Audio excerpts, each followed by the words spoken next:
Un verset de la Bhagavad Gita.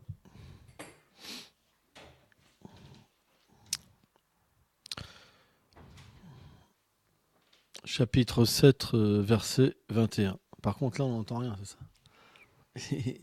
Il a mis deux micros pour qu'on n'entende rien. Ah ouais. Bon. Yo yo yam yam tanum bhaktam sham shubtum chati tashat tatat chalam charam tamiva vibhap chamim. Selon le demi-dieu qu'un dévot intéressé par le fruit de son action désire adorer avec foi, c'est moi, en tant que l'âme suprême, sise dans le cœur de tous les êtres, qui rend indéfectible sa foi en ce demi-dieu particulier. Commentaire. Certaines personnes pensent qu'en adorant les demi-dieux, elles peuvent atteindre la dévotion pour l'être suprême.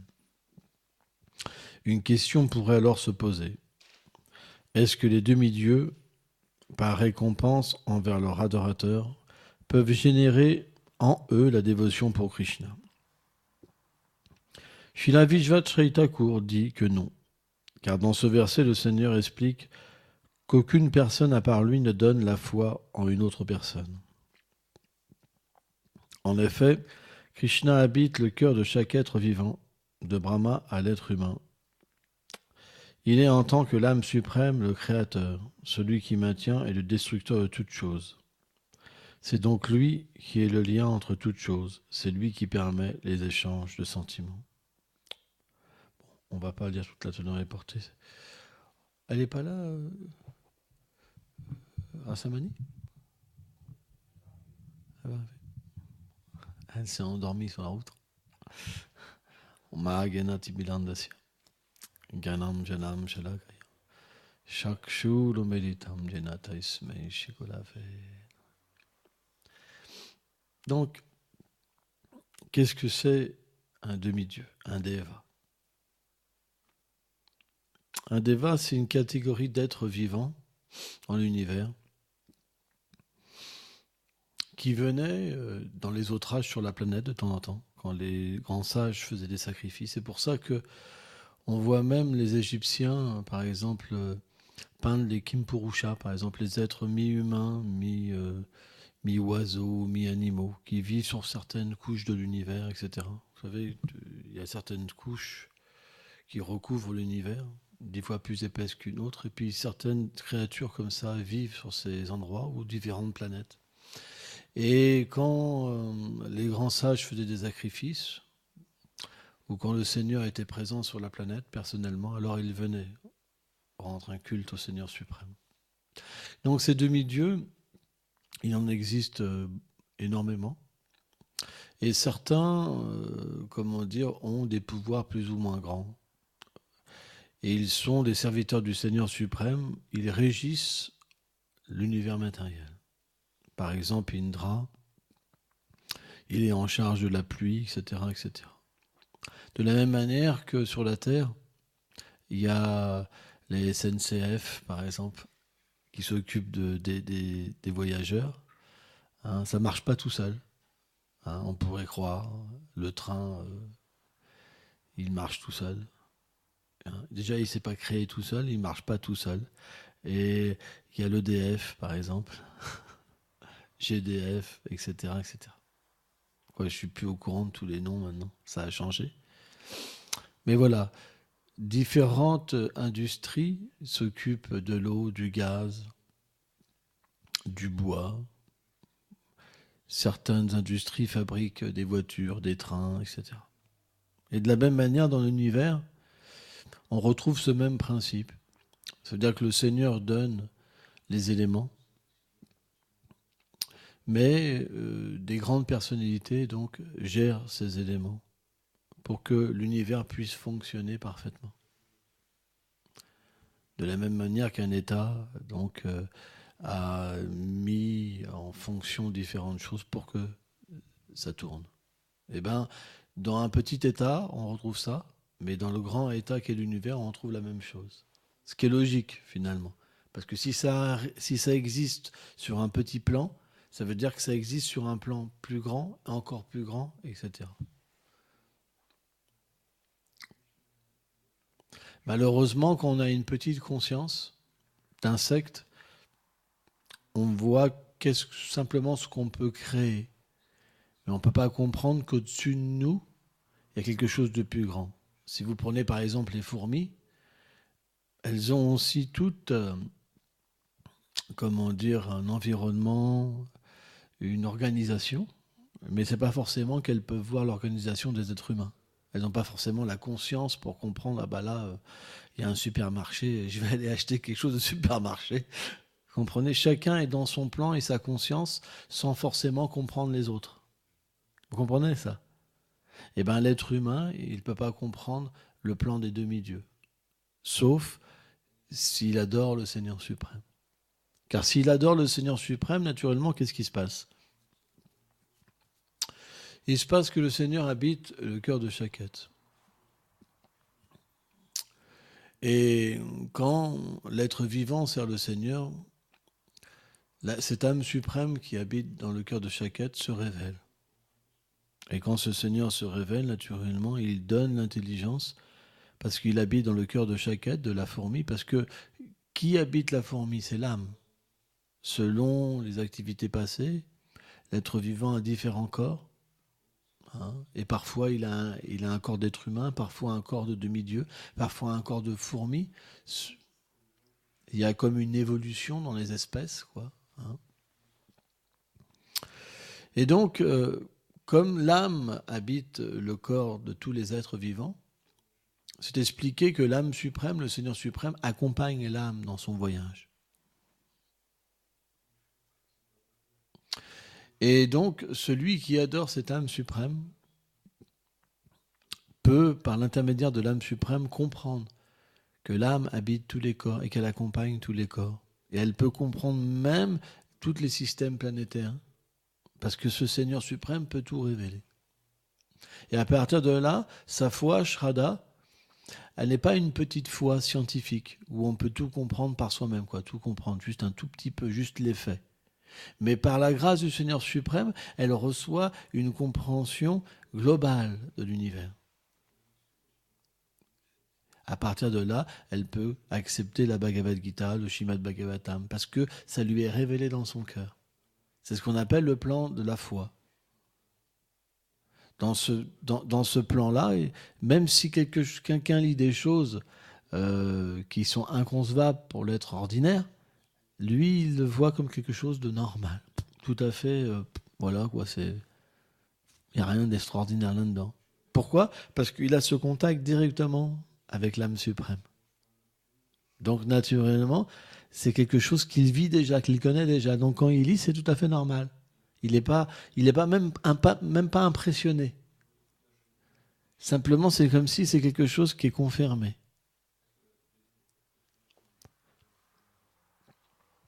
C'est ce qu'on appelle un sage. C'est pourquoi les scientifiques, parce qu'ils n'acceptent pas le Seigneur suprême, ils ne peuvent pas comprendre cette réalité. Ils ne peuvent même pas comprendre l'âme. Ils pensent qu'ils créent la vie, mais en fait, ils prennent déjà quelque chose qui vit. Dans aucun laboratoire, quelque chose n'a été créé avec quelque chose de mort. Ils prennent une cellule vivante, mais elle est déjà vivante. Il y a l'âme dedans. Donc ils font que prendre la vie et l'expandre. Mais ils ne créent pas. Parce que la vie vient de la vie. C'est expliqué quand le Seigneur suprême manifeste les univers. Il place dans la Prakriti, l'énergie matérielle, tous les êtres vivants, ce qu'on appelle les âmes, Jiva Shakti. Et selon la création d'avant et leurs activités passées, ils reprennent en fait des corps adaptés pour faire mouvoir l'univers de nouveau. Et c'est l'âme qui fait mouvoir toute chose. Quand un corps, par exemple l'âme quitte le corps n'a plus d'intérêt. Donc le corps, c'est qu'un véhicule. C'est pourquoi ça reste une petite base de compréhension. Je ne suis pas ce corps. Je ne suis pas une femme, je ne suis pas un homme. Je ne suis pas hindou, je ne suis pas chrétien, je ne suis pas bouddhiste. Je suis d'une nature qui est au-delà de tout ça. Donc, pour comprendre ce plan supérieur, on a besoin du Seigneur suprême. Parce que l'âme, tant qu'elle reste conditionnée par la matière, elle ne peut rien comprendre par elle-même. Elle peut simplement, en pratiquant des ascèses, etc., elle peut comprendre la nature de l'âme. Mais en rien, elle peut comprendre l'âme suprême. Parce que le Seigneur suprême, on ne peut pas le forcer à se révéler. Il se révèle de lui-même quand il est satisfait du service de dévotion que lui offre une âme spirituelle. C'est pourquoi par nous-mêmes, on peut simplement explorer quelque chose de tout petit, c'est l'âme. Mais on ne peut pas comprendre la totalité des choses. C'est pas possible. Être omniscient. Parce que si on comprend le Seigneur suprême, s'il veut, il peut nous faire comprendre toutes choses. C'est pour ça qu'on dit qu'un sage est omniscient. Parce que par cette relation avec l'âme suprême, alors il peut tout comprendre. Parce que celui qui reçoit l'aide du Seigneur suprême, c'est une aide illimitée. Mais est-ce que nous, en tant que dévots du Seigneur suprême, c'est ce qu'on cherche véritablement ? Comprendre l'univers. Est-ce que c'est véritablement ça qu'on cherche ? Non.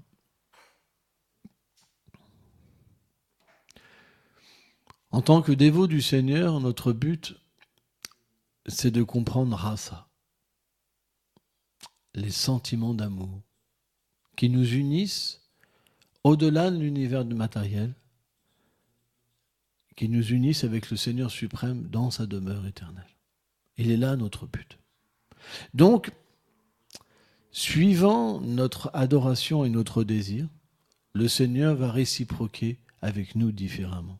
Par exemple, ceux qui adorent les demi-dieux, le Seigneur va prendre la forme des demi-dieux et va réciproquer dans le cœur de l'être vivant pour qu'il puisse obtenir le fruit de son adoration. C'est pour ça que, bien que ce soit le même Seigneur suprême, il y a différentes fois. Jésus, ceci, cela. C'est le même Seigneur, en fait, qui prend cette forme-là pour réciproquer avec les êtres vivants. C'est ce qu'il explique.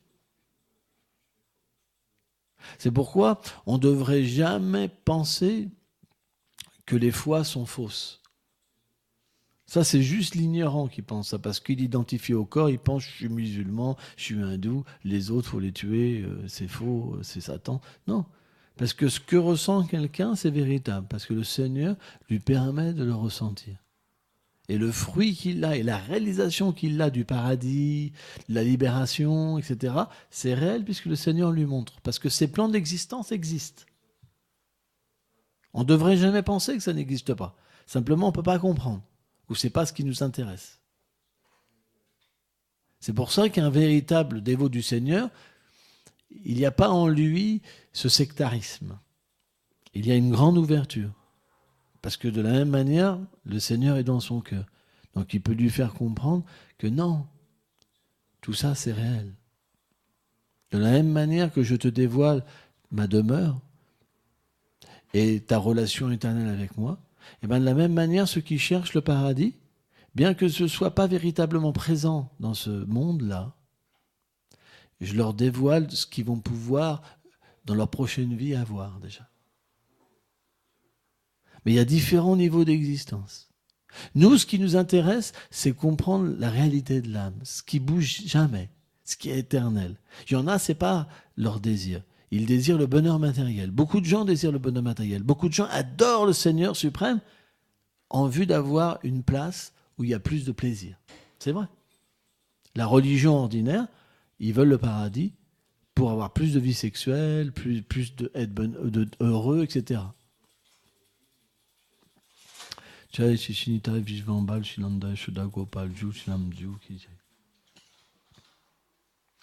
Mais si on observe une chose, c'est que très peu veulent rendre le Seigneur heureux.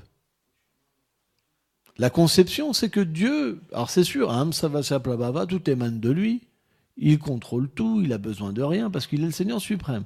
Donc la conception, c'est que le Seigneur a besoin de rien, mais nous, on a besoin de quelque chose. Vous comprenez ? Ça, c'est le plan de l'action intéressée.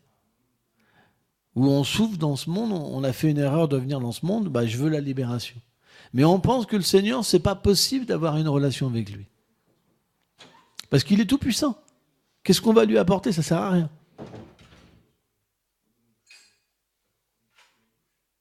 Mais dans la conception de la bhakti, de la dévotion, ce qu'on apprend dans les Védas, c'est que ce Seigneur suprême, bien que tout émane de lui, bien qu'il contienne toutes choses, donc il est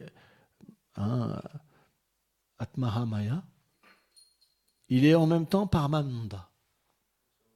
Ça veut dire qu'il aime, à travers sa création, échanger des doux sentiments d'amour. Et ça, c'est inconcevable. Parce que ça veut dire que cet absolu vient à un niveau où c'est possible d'être avec lui et de l'aimer et d'avoir des sentiments pour lui. Ça veut dire quoi ? Ça veut dire qu'il paraît, dans cette circonstance, avoir un manque, avoir besoin d'affection, avoir besoin de manger, avoir besoin d'être massé, avoir besoin d'être conseillé. Vous vous rendez compte ? Ça veut dire que cet absolu dont tout émane de lui, donc il peut prendre n'importe quelle forme, etc., il se met dans une situation pour échanger l'amour, paraître manquer de quelque chose. Et là, la dévotion peut commencer. Avant, elle n'avait pas d'existence. Ça veut dire que sur ce plan, le Seigneur devient l'objet d'amour. Il devient l'objet, alors illimité. C'est très difficile à comprendre parce qu'il est toujours illimité, mais en même temps, il nous permet, dans un sentiment, de prendre soin de lui. C'est deux choses qui sont contradictoires et qui se mettent ensemble. Ça veut dire que l'absolu est tellement tout-puissant, mais sa puissance disparaît pour juste laisser sa douceur. Il est juste l'objet d'amour, un objet de douceur, un objet, de beauté qui fait en sorte qu'on devient attiré et qu'on veut faire tout ce qui est possible pour le rendre heureux. Ça, c'est le monde spirituel. Le monde spirituel, les gens sont captivés d'une manière illimitée par cette personne et ils veulent le rendre heureux. C'est ce qu'on appelle la dévotion et c'est notre but. C'est ça notre but. Notre but, il n'est pas de transcender les trois gunas. Comme un yogi qui veut méditer sur l'âme. Et encore, l'âme, Vishwanath Chaitanya Thakur, il dit c'est sattva guna, la méditation de l'âme.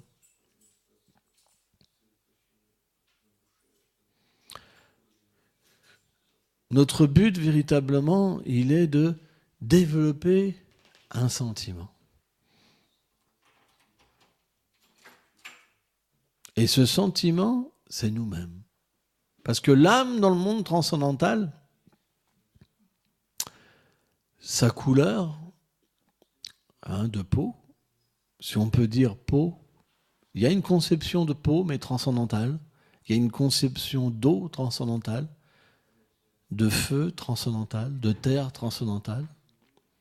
Tout existe, mais d'une manière éternité, connaissance et félicité. Ça veut dire que ça prend le principe d'un corps, mais ça n'a rien à voir avec la matière.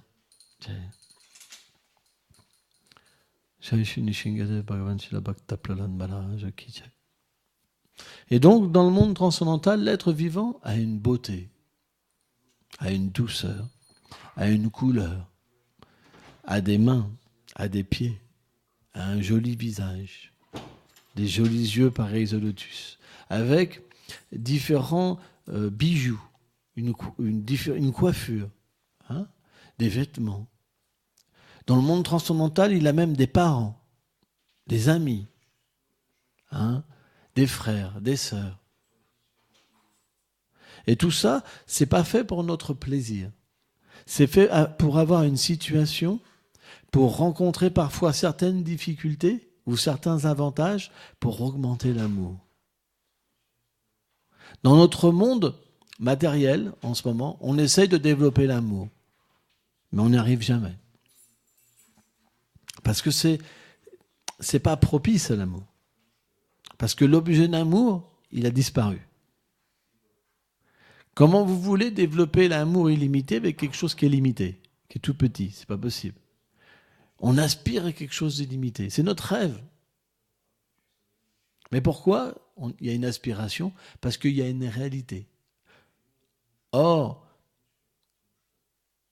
tant qu'on ne prend pas la voie de la dévotion et qu'on est influencé par les trois modes de l'énergie matérielle, l'ignorance, la passion et les vertus, on ne peut pas comprendre pourquoi on est malheureux. Et surtout, même si on nous l'explique, on ne pourra pas y croire. Donc, ce processus de conscience qui s'éveille graduellement à travers l'action, c'est le Seigneur, l'âme suprême, qui guide son dévot pour graduellement qu'il puisse accepter sa réalité éternelle. Il y a un verset du Bhagavatam qui explique que ce Seigneur suprême accompagne l'âme et selon ses austérités des vies passées et la connaissance qu'il a acquis, il réciproque. Il réciproque avec l'être. Il lui donne la connaissance. Il lui donne cette connaissance. Donc le Seigneur nourrit graduellement l'être vivant. Mais il ne force jamais l'être vivant. Il l'attire. Ça veut dire que l'expérience qu'on a avec la matière, elle est amère. Toujours la même chose. Il faut les travailler. On n'a pas envie de travailler. Le corps, c'est lourd. Il y a toujours un problème. Donc, il nous attire. On ne veut pas. On est attaché à l'indépendance. On veut vraiment être indépendant de lui. On veut être Dieu. Mais on souffre dans cette condition-là. Donc, à force de voyager, le Seigneur se manifeste dans le monde matériel sous la forme de la déité, sous la forme de son saint nom, etc. Et il fait des arrangements pour qu'on puisse rentrer en contact avec lui. Et quand on entend parler de lui, alors ça devient attirant. Parce qu'on comprend, c'est ça ma réalité. Ça me parle. Ça fait un écho en moi, véritablement. Parce que c'est logique. Et en plus, ce qui est merveilleux, comme c'est une science, ce qui est complètement différent qu'une religiosité qui est limitée, c'est quand on pratique, on peut expérimenter. Et c'est ça qui est inconcevable. Parce que ça nous permet véritablement de nous débarrasser de ce fardeau qui est la naissance, la maladie, la vieillesse et la mort. On peut, dans ce corps-là, réaliser la transcendance. Ma relation avec le Seigneur suprême. Et comment? Simplement en chantant les saints noms dans cet âge. Si on chante correctement, avec le bon désir, parce qu'on s'associe correctement, parce qu'on écoute les gloires du Seigneur suprême, alors graduellement le sentiment de vouloir avoir une relation avec le Seigneur suprême va venir dans notre chant. Et comme le nom du Seigneur et le Seigneur lui-même, c'est pas différent, alors ce nom va commencer à ouvrir notre cœur.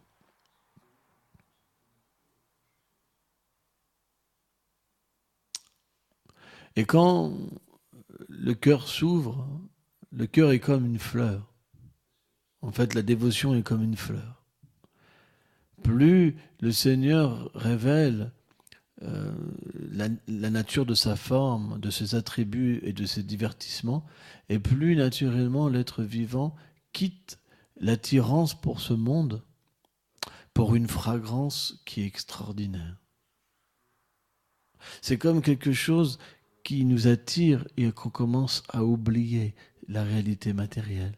Parce que la réalité matérielle, ça veut dire juste la souffrance et la frustration. On commence à voir qu'on peut véritablement goûter l'amour.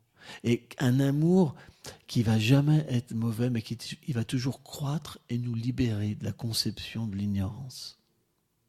Donc naturellement, quand on commence à comprendre qu'en chantant, on peut obtenir ça, alors on chante plus. C'est logique. Pourquoi on ne chante pas tout le temps? C'est parce qu'on ne réalise pas ça. Si on pouvait réaliser qu'en chantant, on pouvait atteindre cette plateforme-là, on chanterait tout le temps. Kirtanya Sadahali. C'est simplement parce qu'il n'y a pas l'expérience. Parce qu'il n'y a pas l'expérience, on chante une fois. Une fois, ça veut dire 16 tours, 32 tours, 48 tours, 64 tours, ou même 2 lacs, 2 fois 64 tours, mais on chante un moment de la journée. Et après, on perd cette connexion. Alors bien sûr, le service, Sridhar Maharaj dit, c'est pas différent du chant. Quand on distribue des livres, c'est pas différent du chant. Quand on cuisine pour Krishna, c'est pas différent du chant. Quand on écrit un livre, c'est pas différent du chant. Parce que dans le service, le Seigneur est présent aussi, comme dans son nom. On ne doit pas se dire, oh mince, bah, là cet après-midi, je dois adorer les déités, ah là là là, j'ai perdu ma journée au lieu de chanter. Là. Non, c'est pas comme ça. Vous comprenez? Parce que quand on chante, on adore la forme du Seigneur. Sous la forme de la vibration transcendantale. Hein, dans le chant, Shravanam Kirtana, il y a le chant, l'écoute, le souvenir, etc. Il y a toutes les formes de la dévotion. Mais quand on adore la déité, alors le chant est aussi présent. Le souvenir est aussi présent. Le fait d'accepter Krishna comme notre ami est aussi présent. Hein? L'abandon est aussi présent. Hein? Tout est présent. Donc voilà. Mais dans l'âge de Kali, ce qui permet véritablement d'éveiller cette relation avec le Seigneur, ce qui prédomine, c'est le chant. C'est pour ça que chez la Bhaktivinoda Thakur, Haridas Thakur, etc., explique que le véritable dévot, dans sa vie, il met l'accent sur le chant.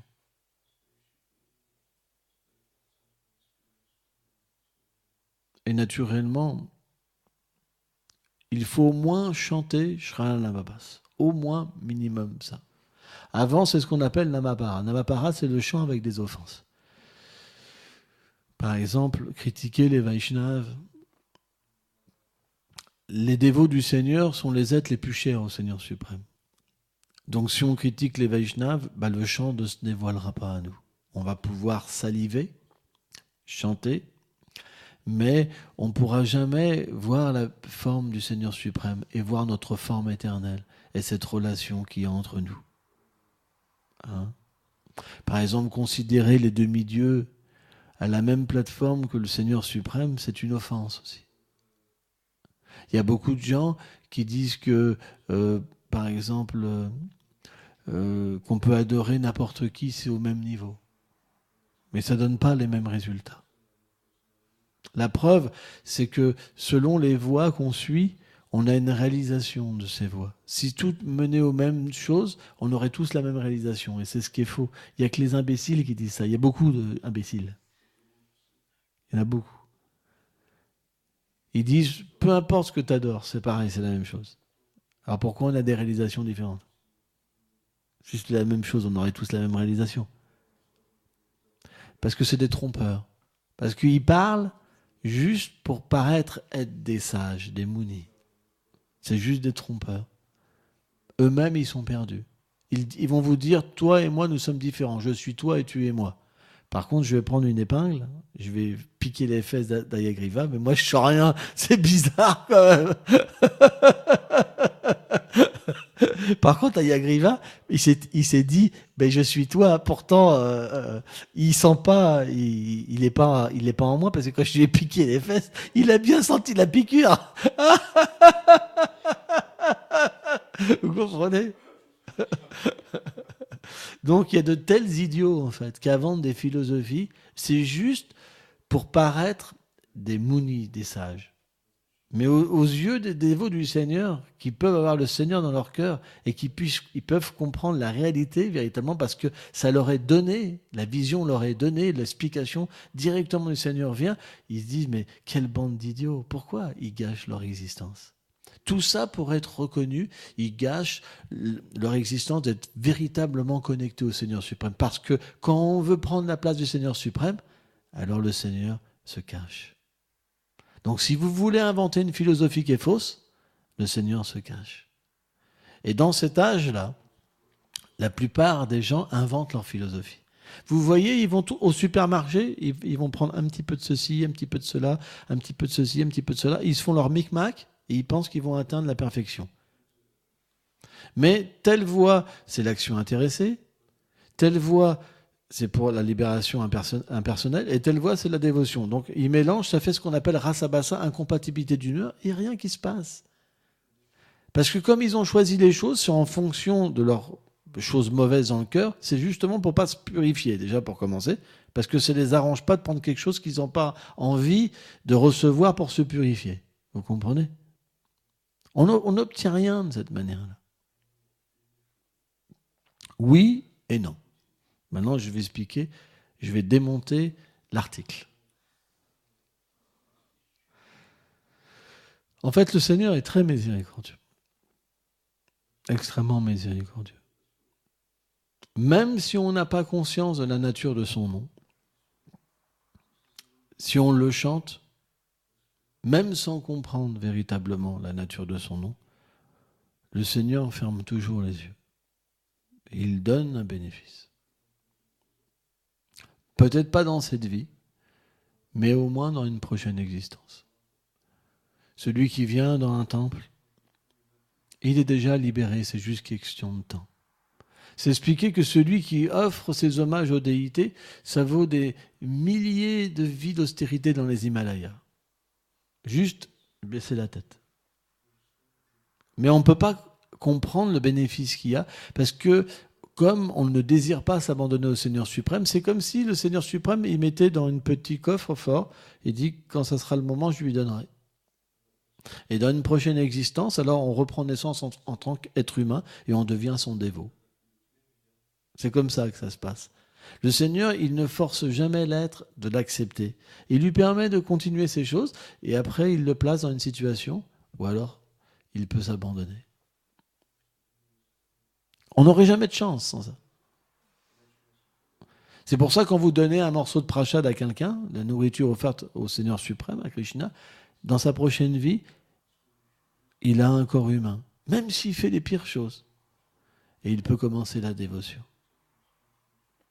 De la même manière, quand on chante dans la rue, on pense qu'on chante, mais en fait, le Seigneur suprême, à travers nous, il permet aux êtres d'entendre le Saint-Nom. Et le Saint-Nom, c'est quelque chose d'inconcevable. Même si l'être vivant passe comme ça, en se disant, ça rentre dans l'oreille, le bénéfice est atteint. C'est ce qu'expliquent les Védas. Et dans la prochaine vie, alors, il peut commencer la bhakti. Quand on fait ça, on crée la sukriti aux gens. Même s'ils n'en veulent pas, même si vous les voyez comme ça, ils sont là des fois. Parce que ça rentre. Ils ont une telle mentalité mauvaise que même le nom du Seigneur, ça leur fait mal aux oreilles, quoi. Il y en a, vous voyez que dans la rue, quand ils passent, il y en a qui ils se transforment. Ils ont l'air vachement sympas de loin, tout bien habillés, avec du maquillage, tout ça, ou avec des bagues, tout ça. Toi. Ils marchent, top classe. Toi. Mais dès que plus ils approchent, plus ils se transforment. Et plus ils s'écartent et plus ils retrouvent leur forme. Il y a une transformation qui se passe du début à la fin. Vous comprenez ? Vous n'avez jamais vu ça, remarquez ? C'est une réalité. Vous pouvez voir la conscience des êtres vivants, leur vie passée, quand ils rentrent au contact des saints, non ? Mais le bénéfice, il est là. Qu'ils le veuillent ou qu'ils ne le veuillent pas, le Seigneur est miséricordieux. Le Seigneur est très miséricordieux. C'est de cette manière-là qu'il nous permet de se diriger vers la dévotion. C'est pourquoi, dans ce chemin des naissances et des morts, toutes ces expériences nous sont données simplement parce que on a envie d'expérimenter quelque chose qui est différent de notre réalité. Alors, on pourrait se dire comment c'est possible ? C'est possible parce que l'âme marginale, elle peut faire ce choix.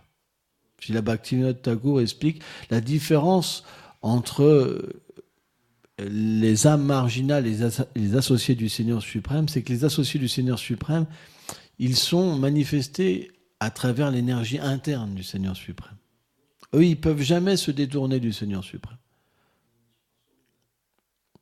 Ils sont manifestés à partir de Balaram ou Mahasankarshan.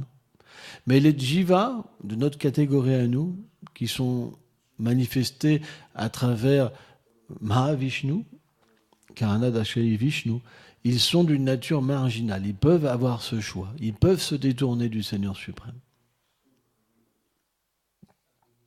Et naturellement, quand on fait ce mauvais choix, alors on peut expérimenter. Le Seigneur nous donne le fait d'expérimenter quelque chose qui n'est pas expérimentable. Parce que l'âme, elle est antimatière.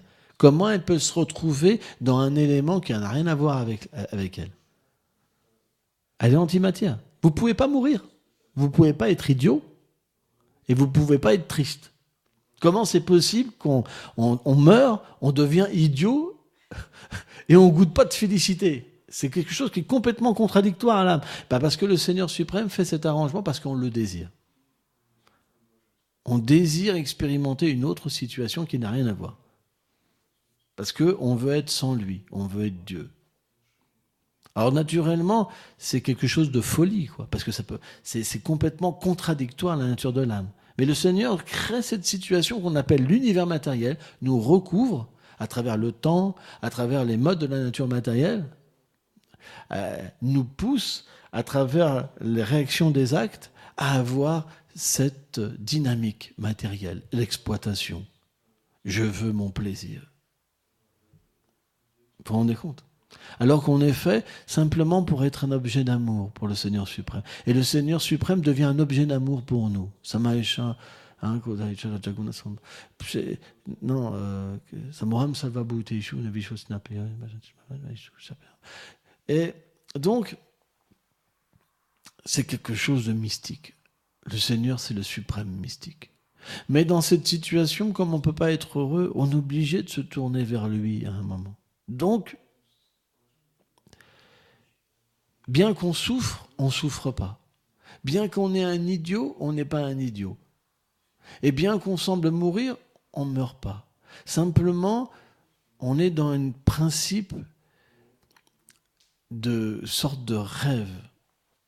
On expérimente quelque chose qui n'a rien à voir avec nous, comme quand on dort. Par exemple, vous voyez une montagne et vous voyez de l'or et vous rêvez d'une montagne d'or. C'est ça un rêve.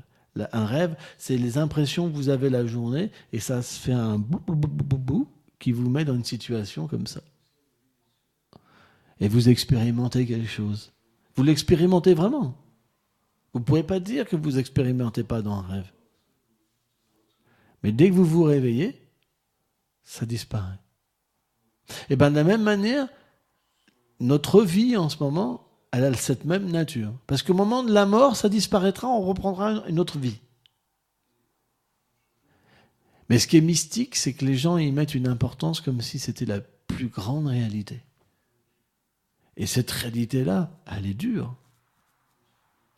Donc pourquoi ne pas accepter l'aide du Seigneur suprême et sortir de cette circonstance? Pourquoi ne pas chanter purement? Pourquoi rester dans ce niveau de conscience où on pense qu'on est score et on se défend constamment contre l'environnement? Quand l'environnement est favorable, on l'accepte. Quand il n'est pas favorable, on se bat contre l'environnement. Poum, poum, poum, poum, poum. Vous comprenez? Hein? C'est dommage. C'est pourquoi Chaitanya Mahaprabhu,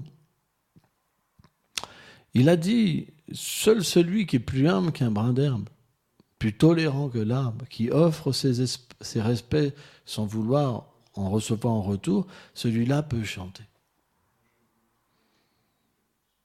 L'humilité, ça veut dire de comprendre qu'on n'est pas grand finalement, qu'on n'est pas ce contrôleur suprême. C'en est fini. On comprend notre nature en tant qu'un serviteur. Mais ça, c'est très important. L'humilité, ça veut dire que on va tolérer les attaques de l'environnement avec le bon respect. Parce qu'on va comprendre que le Seigneur est dans toutes choses, premièrement. Que rien ne peut arriver sans sa sanction. On ne verra pas un ennemi, on ne verra pas un ami, on verra la grâce du Seigneur suprême dans toutes les circonstances. C'est ça un dévot. Parce qu'il comprend. J'ai voulu venir dans ce monde matériel. J'ai fait des activités qui portent des fruits. Et en ce moment, ces fruits-là, c'est mon environnement. Je suis né ici dû à mes activités passées. J'ai cette conscience en ce moment dû à mes activités passées. Donc, ce n'est pas la faute des autres. Ce qui m'arrive, ce n'est pas la faute des autres. Parce que ce que j'ai fait de mal, je prends la même chose égale et opposée dans cette vie. Si j'ai fait du bien, je vais avoir de l'argent, être heureux. Si j'ai fait du mal, je vais avoir des choses horribles qui m'arrivent. Donc quelqu'un qui réalise que ce Seigneur est dans le cœur de tous les êtres, que rien n'arrive indépendamment, etc., automatiquement, il a fini de se battre. Il a fini de se battre. Et il comprend que la réaction viendra. On ne peut pas l'arrêter, parce que c'est une chaîne. Mais simplement, s'il s'abandonne au Seigneur suprême, alors ses réactions vont le purifier, simplement. Ils vont faire en sorte que ça va purifier toutes les conséquences de ses actes. C'est ça un être pieux. Un être pieux, quand quelque chose vient à lui, qu'est-ce qu'il dit? C'est la grâce du Seigneur. Et quand quelqu'un a une nature démoniaque, il dit « Ah, je vais le tuer. Comment il ose faire ça? Ah! Ah !» Comprenez? C'est deux natures différentes. Donc, à moins d'accepter le Seigneur suprême, comment on pourrait avoir cette nature de voir tout comme la miséricorde? C'est pas possible. À moins d'agir pour lui, à moins de chanter son nom, c'est pas possible. Donc, parfois, on voit des dévots qui se battent contre l'environnement, en pensant que c'est la faute des autres. Ils ont leur petit service, là. Ils pensent qu'ils contrôlent le monde entier avec leur petit service, puisque tout le monde veut être le contrôleur. Et dès qu'il y a quelque chose qui ne va pas comme ils veulent,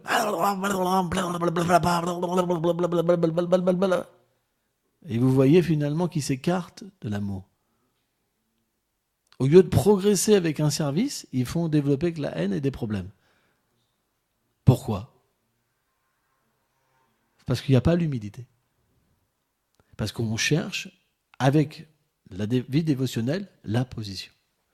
On refait la même chose, on se fait tricher par Maya, par l'illusion, bien qu'on s'abandonne au Seigneur suprême, finalement, on ne s'abandonne pas vraiment, parce qu'on veut refaire la même chose avec Dieu. Et c'est pour ça qu'il y a tant de déviations dans la religion. Parce qu'on peut se servir de Dieu, ou on peut servir Dieu.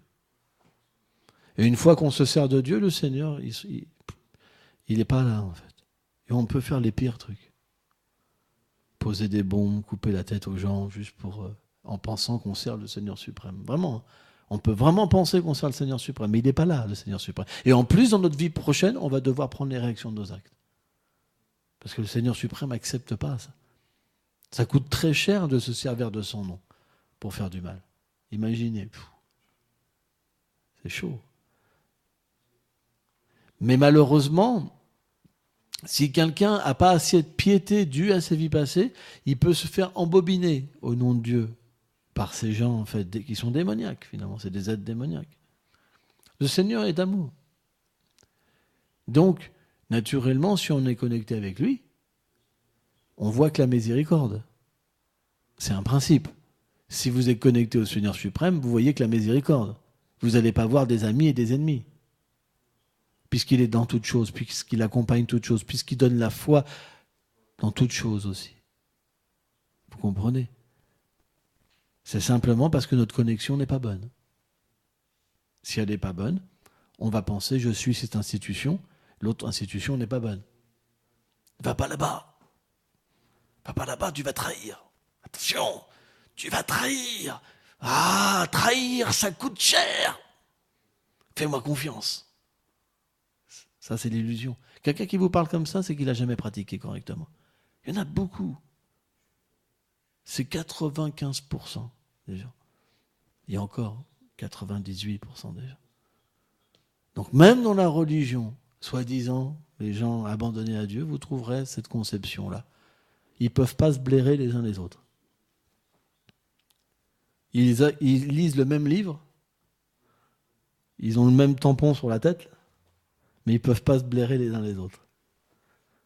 C'est pourquoi? Parce qu'il n'y a pas de connexion. Parce qu'ils pensent, je suis ce drapeau, je suis cette institution, je suis cette institution, et je serai que cette institution. Mais quand vous avez cette mentalité, qu'est-ce que vous allez faire? Critiquer les autres? Mais chez les autres, il peut y avoir des grands dévots. Et vous devrez en prendre les réactions des actes. Et c'est ce qu'il y a de pire, parce que vous voyez les gens qui glorifient leur gourou, c'est souvent ceux qui ne progressent pas. Parce qu'ils glorifient tellement leur gourou qu'ils critiquent les autres gourous. Si véritablement il y a une connexion avec gourou, le maître, automatiquement, il y a une connexion avec tous. C'est pour ça que Sridhar Maharaj disait on a une terre de gourous.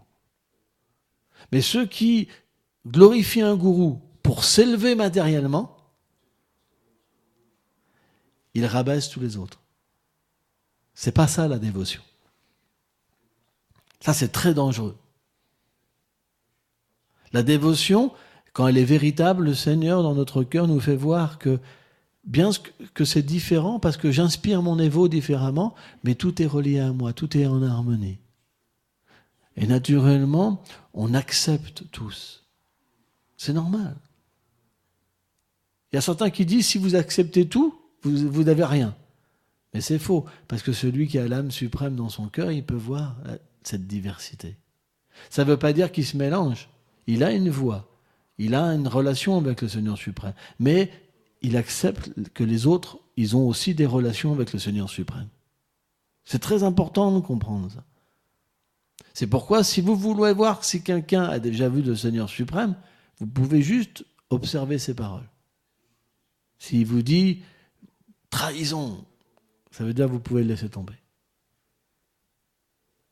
Parce qu'il ne sait pas de quoi il parle.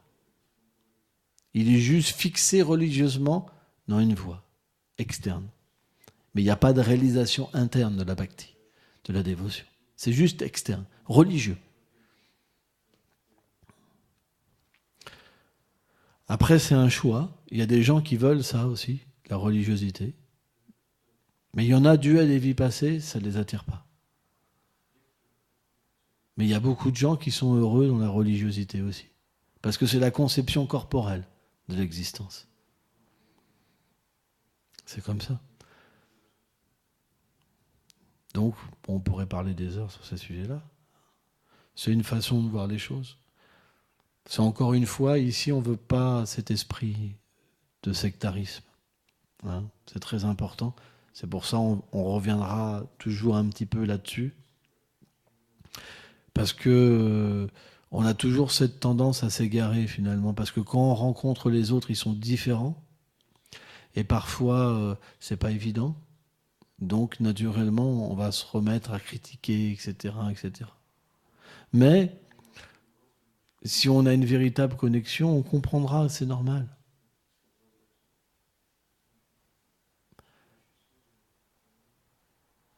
Et on acceptera que chacun a le droit de progresser, de penser différemment. Parce que c'est le Seigneur suprême qui nous permet d'être comme ça. Hein?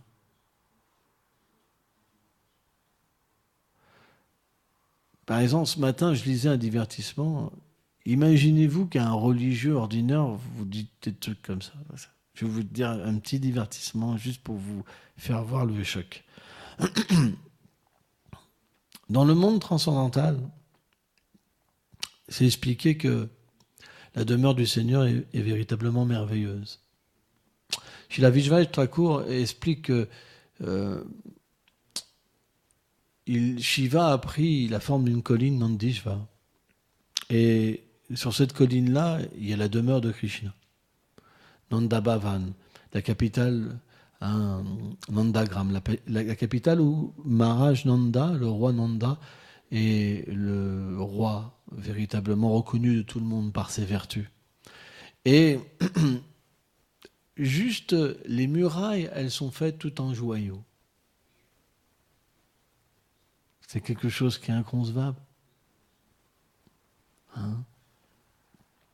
Les granges, elles sont faites, les murs, certaines granges sont faites en cristal, avec des piliers de rubis, hein, des arches d'émeraude, des choses, des opulences qui sont inconcevables. Les chemins, certains sont faits de safran, certains sont faits en or, certains sont faits en camphre, certains sont des pierres précieuses, qui quand la lune en fait s'éveille, elle donne de la lumière, différentes lumières. Donc, dans ces mondes-là, c'est expliqué, parfois, il y a des arbres en or, avec des fruits de rubis.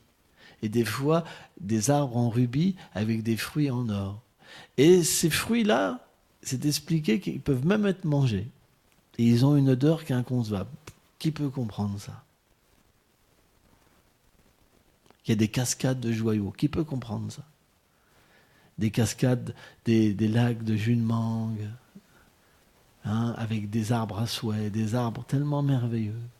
Voilà, donc on est dans une situation qui est extrêmement difficile. Le corps des êtres sont tellement beaux, c'est expliqué, ils sentent tellement bons, etc., etc.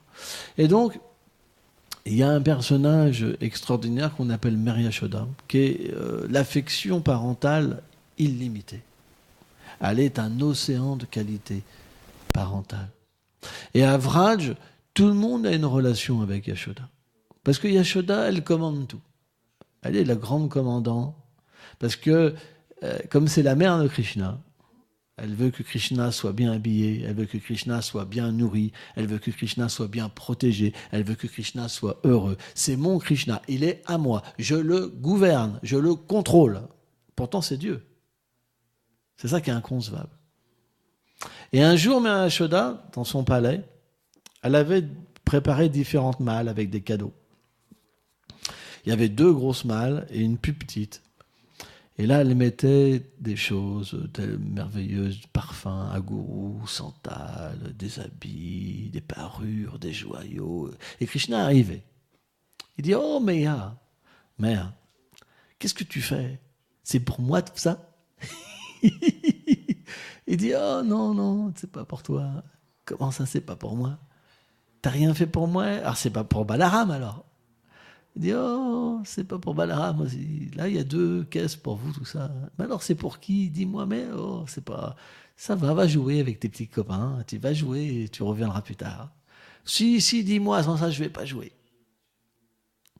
Et donc, Mère Yashoda, elle dit, tu sais, il y a une personne extraordinaire.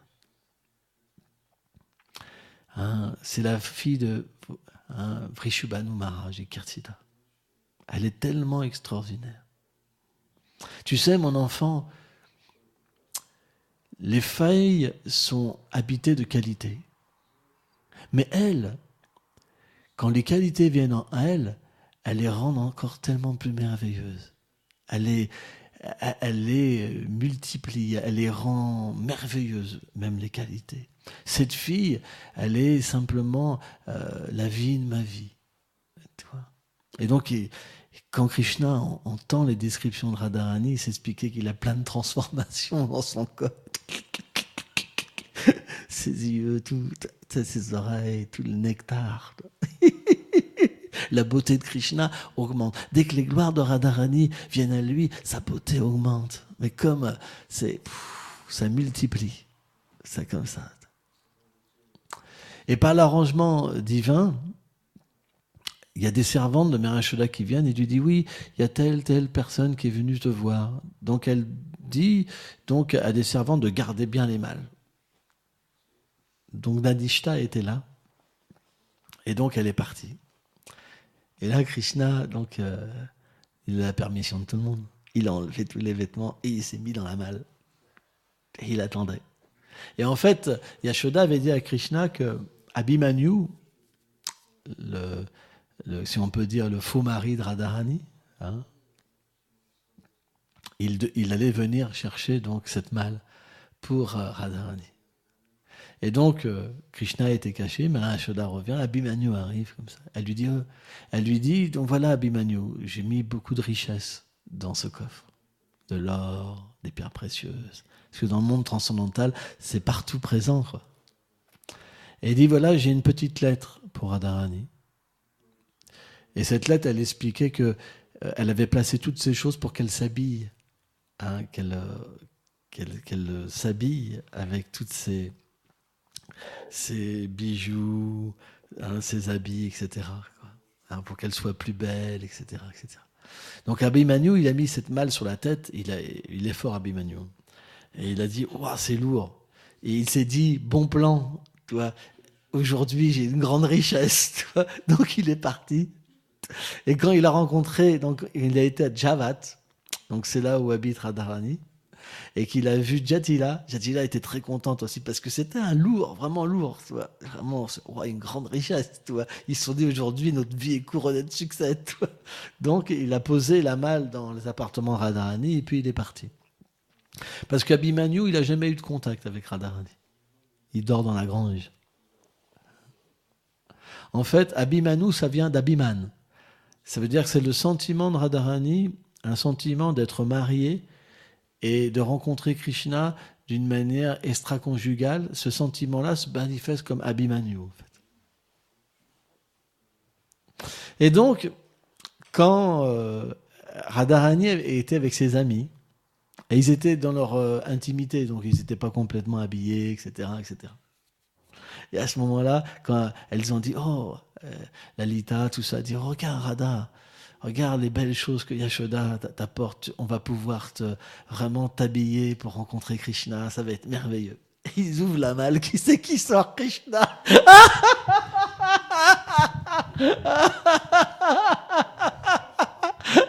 Alors là, c'était le festival, parce qu'il a pris des poses, c'est comme le Don Juan, vraiment le prince, c'est celui-là qui vient, conquérir les gopis, tu sais. Et là, les gopis, elles étaient vraiment en extase de voir Krishna, était tellement beau, ouais, vraiment beau, ouais, vraiment, vraiment. Et Krishna, donc, il voulait embrasser des gopis, être avec les gopis, tu vois. Mais là, Radharani, elle a dit, quoi? Tu as volé tous les vêtements qui m'étaient destinés avec les colliers? Je vais te balancer, je vais te dénoncer. Je vais aller voir Jatila, je vais aller voir ta mère, je vais te dénoncer, en fait. C'était le jeu. En fait, les gopis de gauche, c'est expliqué, il y a les gopis de droite, centrale et gauche, et elles sont toujours en réaction avec Krishna. Ça apporte beaucoup de plaisir à Krishna, quoi, tu vois. Donc voilà, c'est des divertissements. Ils avaient raconté ça à un religieux. Qu'est-ce qu'il va comprendre? Par contre, si vous lui expliquez la création des planètes, ça va l'intéresser. Donc voilà, chacun est à un niveau de conscience qui est différent. Nous, c'est Vraj. C'est pas la création matérielle.